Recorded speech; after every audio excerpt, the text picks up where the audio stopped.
नमस्कार, मैं हूं तान्या कसौधन। आप देख रहे हैं टीवी 24। आइए नजर डालते हैं दिन भर की तमाम बड़ी खबरों पर। सुल्तानपुर में कांग्रेस उपाध्यक्ष राहुल गांधी द्वारा प्रधानमंत्री नरेंद्र मोदी पर टिप्पणी किए जाने पर स्थानीय भाजपाई आक्रोशित हो उठे हैं। इसी को लेकर बीजेपी के पिछड़ा वर्ग प्रकोष्ठ ने शुक्रवार को कलेक्ट्रेट के सामने प्रदर्शन कर राहुल गांधी के खिलाफ नारेबाजी की। इसके साथ ही राहुल गांधी के पुतले पर आग भी लगाई गई।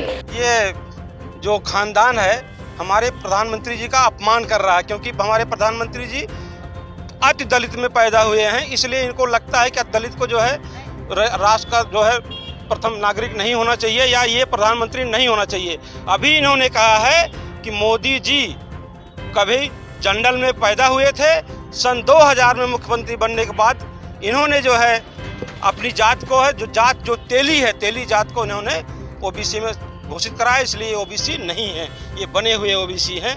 मैं इसका विरोध करता हूं क्योंकि ये पूरे ओबीसी समाज का जो है बदनाम कर रहे हैं। और मैं ये भी आपको बताता हूं कि ये कम से कम जान लीजिए, इस आने वाले इलेक्शन में पूरा ओबीसी समाज इकट्ठा होकर के इसका जवाब जरूर देगा।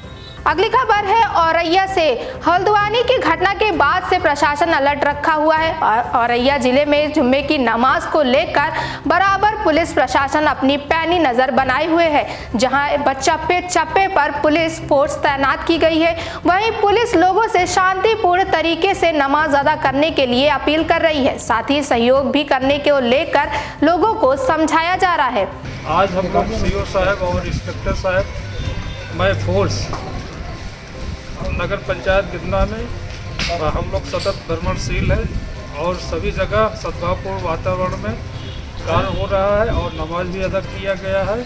और मैं जनता से अपील करता हूं कि भविष्य में इसी तरह से प्रशासन का सहयोग करते रहे। धन्यवाद। बढ़ते हैं अगली खबर की ओर। अगली खबर है उन्नाव से, जहां आजादी से लेकर अब तक पक्के मार्ग न बनने पर नगर वासियों में आक्रोश देखने को मिल रहा है। इसी बात को लेकर नगर वासियों ने चुनाव का बहिष्कार करते हुए रोड नहीं तो वोट नहीं का नारा दिया है। दरअसल कच्चे व दलदल भरे मार्ग से नगर वासियों व विद्यार्थियों को आवागमन करने में काफी दिक्कतों का सामना करना पड़ता है, जिसको लेकर नगर वासियों ने आला अधिकारियों से लेकर सदर विधायक पंकज गुप्ता व सांसद साक्षी महाराज तक को शिकायत पत्र दिया, लेकिन अभी तक कोई आश्वासन नहीं मिला है। अगली खबर की ओर बढ़ते हैं। अगली खबर है औरैया से, जहां हल्द्वानी की घटना को लेकर इस समय बीजेपी के लोग उपद्रवियों पर कार्रवाई की मांग की बात कर रहे हैं, जिससे ऐसी पुनरावृत्ति ना हो पाए। वहीं बीजेपी के पूर्व कृषि राज्य मंत्री लाखन सिंह राजपूत ने हल्द्वानी की घटना को लेकर सरकार द्वारा कड़ी कार्रवाई करने को लेकर कहा है कि हल्द्वानी में जो लोग जहां पर घटना हुई है उसमें वो लोग सरकारी जमीन पर अवैध कब्जा किए हुए हैं। वहीं नगर निगम ने उसको खाली कराने का भी प्रयास किया है। हल्द्वानी में जो लोग जहाँ पर घटना हुई है उसमें वो लोग सरकारी ज़मीन पर अवैध कब्जा किए हुए थे। वहाँ नगर निगम ने उसको खाली कराने का प्रयास किया और प्रोसेस पूरा करते हुए उसको खाली कराने के लिए उनकी टीम गई तो अवैध तरीके से उन पर हमला कर दिया। और इस हमला की, चूँकि अवैध कब्जा खाली कराना सरकार का और संस्था का काम है, अगर उन्होंने इस प्रकार की घटना की जघन्य अपराध की श्रेणी में आता है और उस पर हम वहाँ पर पत्थरबाजी करके जो कार्य किया है वो अत्यंत निंदनीय है। सरकार अपने दायित्व का काम कर रही है, उसकी थोड़ा सा होनी चाहिए। अगली खबर है औरैया से, जहां भाजपा जिला अध्यक्ष भुवन प्रकाश गुप्ता व भाजपा किसान मोर्चा के जिला अध्यक्ष गिरीश तिवारी ने भाजपा जिला कार्यालय तुर्कीपुर में संयुक्त रूप से प्रेस वार्ता करते हुए कहा कि भाजपा किसान मोर्चा द्वारा संचालित ग्राम परिक्रमा यात्रा का शुभारंभ भाजपा के राष्ट्रीय अध्यक्ष जेपी नड्डा के द्वारा 12 फरवरी को मुजफ्फरनगर से किया जाएगा। साथ ही जिले में 12 फरवरी को ग्राम पंचायत यात्रा का शुभारंभ गौ माता के पूजन, ट्रैक्टर हल के पूजन के बाद प्रारंभ होगा।